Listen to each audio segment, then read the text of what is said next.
back after a quick hiatus to bring you guys our top jock market picks for tonight. We had football on Sunday. We had a little bit of a golf outing yesterday, so excited to get right back into it. Yesterday we did play some jock market, ended up being a pretty profitable night. I actually only took shares of Jason Tate, and at one point of the game he had 30 points at halftime, was really looking like a solid play, and then hardly played in the second half. So is what it is though. We're on to tonight's slate, and tonight it's a little bit of a weird slate. It's abbreviated because that Bulls game was postponed. They're dealing with quite a few COVID issues. So as a result, very small slate, only 59 players on the jock market, which is going to give us some interesting value plays, as well as some guys that'll likely be a little bit overpriced. So of course, the goal of this video is to help target some of those guys that are being a little bit overlooked and should give us some good expected value going forward. So with that being said, let's hop right into it with our top 6 targets for tonight. First off, we have Mitchell Robinson of the New York Knicks, who doesn't have the best matchup tonight against this Warriors team, who has been one of the best defensive squads across the entire association. What I really like about Robinson is his rebound share tonight. If there's one thing the Warriors do, is they throw up a ton of shots, which means a ton of rebounds for Robinson to gobble up while he's on the court.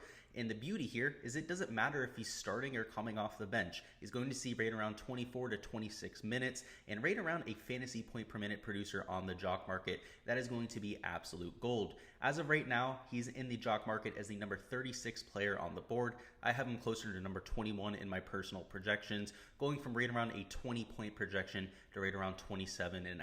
So I have him at a $4.35 target price. I expect him to come in for much lower than that, and he not only gives you a relatively high floor for tonight's slate, but also some true high-end ceiling if Noel ends up getting into foul trouble. Next up, we have Cameron Payne coming in as the 33rd ranked player according to Jock Market. Again, I think that's just a little bit too low. He's somebody who's been getting a lot more usage, a lot more minutes on the court, with Devin Booker out for the Phoenix Suns. And tonight, we have a great matchup. The Phoenix Suns, who run with a ton of pace. Same thing on the other side of the ball with the Portland Trailblazers. And with Damian Lillard expected to be back and back at 100% health, this could very well be a track meet. And in these type of games, without Devin Booker's 30, maybe 40-point type production, Cameron Payne's going to have to do a lot of scoring. So I have him closer to a 28-point projection at number 20 on my personal rankings. And if I can get him for less than $4.60, that is going to be an absolute steal. The unfortunate part here is that I do expect a lot of the industry to be keen to this play. His projection in the IPO rankings is likely to increase closer to lock, so we're going to have to see on that price tag, but as long as it's coming in with somewhat of a reasonable price, I will be all over him. Boucher is another player I have my eye on tonight. He comes in with a great matchup against the Nets, so I don't really think he's going to be overlooked, but as long as he's coming in for less than our target price, he should give us plenty of expected value going forward. And as it will become very evident with our next 3 picks, this Nets team is a great team to target for fantasy purposes. Not only do they run with a ton of pace, they are throwing up some of the most shots of anybody across the association. They're also a team that's gone worse across the year in terms of their efficiency. In the first 5 or 10 games, everybody was ranting about how good the defense looked, particularly when you compared it to last year. But as the season has gone on, as we've had more guys for that team go down with injuries, Joe Harris, you've had Durant miss time from time to time, Harden as well, this team has really started to fall apart. And even though they do have Durant and Harden back in the lineup, they still have quite a few role players out for that team, which is really contributing to their defensive struggles. They're not really as gelled of a unit if they're not having all those 5 guys out there, and it really shows with their defensive stats. So for me, Chris Boucher, somebody who's a high usage player, it's really just all about the minutes for him. He's going to average right around 1.1 fantasy points per minute. Against this Nets team, could be even closer to maybe 1.25 or even 1.3 fantasy points per minute, especially because he's playing with the starting unit, which would probably be a decrease to most people's usage, but not Chris Boucher. That guy's going to throw up shots time and time again. He's extremely athletic. He's going to be given shots at the rim as well.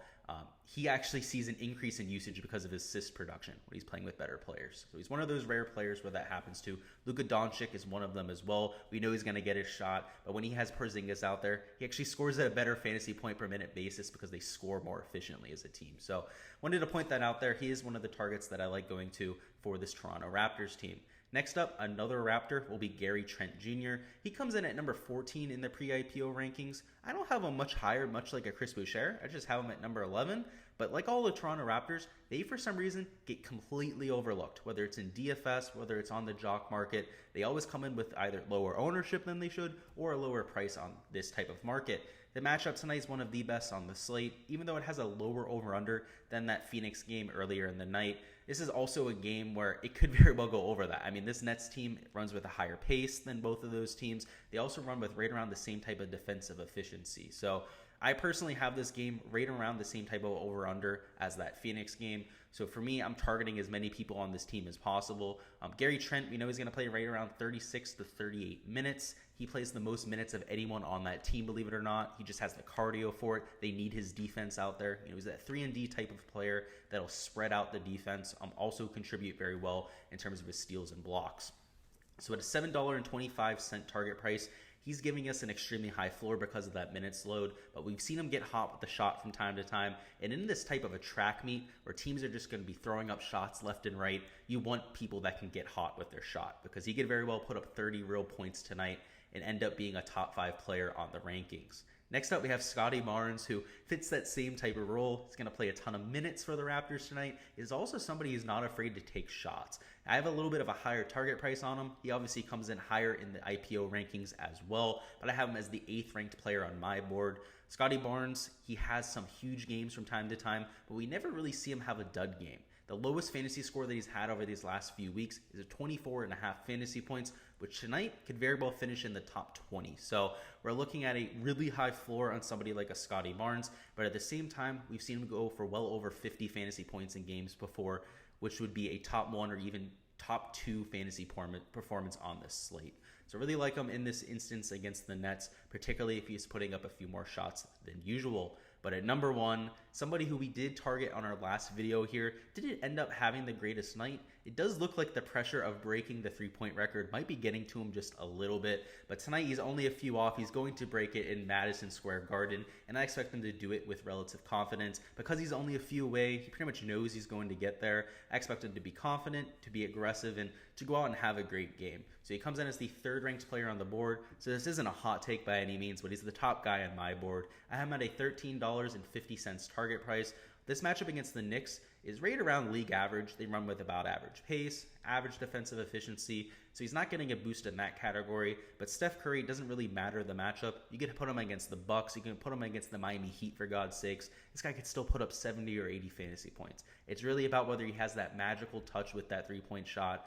And what better night than when he's breaking the 3-point record? I know it's a little bit of narrative based, but we're also dealing with one of the best players in the NBA, the best shooter of all time.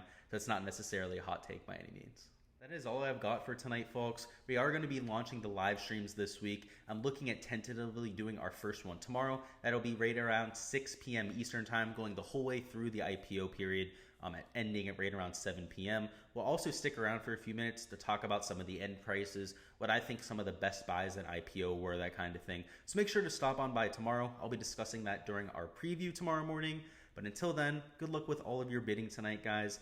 Go ahead and let me know down in the comments who your favorite target for tonight is, whether it was on my list or not. I always love to hear from you guys. And let's get some cash tonight.